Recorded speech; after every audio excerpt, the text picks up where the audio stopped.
Hi students, so now I am going to discuss about the centrosome and the centriole. So we know that the centrosome is a structure which is present in case of the animal cell only, and it is present near to the nucleus of the animal cell.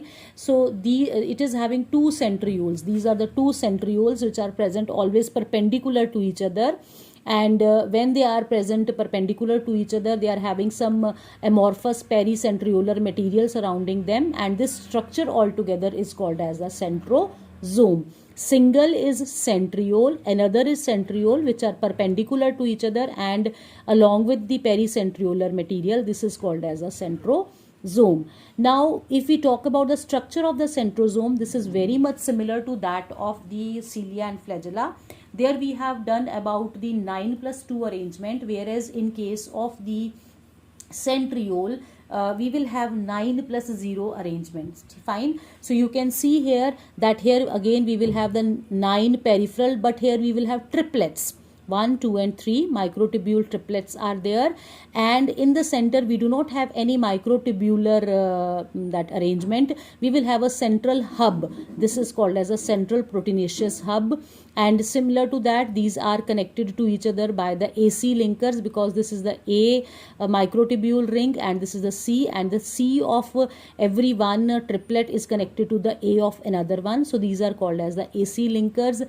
And then we will have the similar radial spokes which are connected to the proteinaceous hub. So that one is similar as we will have to that of the case of the cilia and flagella. So only difference is there that they will have 9+0 arrangement. That means 9 triplet peripheral tubules, microtubules, but there is only proteinaceous hub in the center of the centriole.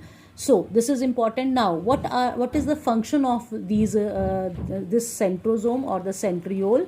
If we talk about the centriole, it acts as a basal body for cilia and flagella. You can see over here that this is the exoneme of the that cilia or the flagella. It always arises from a basal body, and this basal body is that having the same structure, 9+0 arrangement, similar as it is there for the centriole. And the centrioles, they also help in the spindle fiber formation, as it is shown over here. This is one centrosome, this is another centrosome. In case of the animal cell, during the cell division, they help in making these spindle fibers, and on these spindle fibers the chromosomes will be attached, which will be divided during the nuclear division. So this is all about the centriole and the centrosome. Thank you.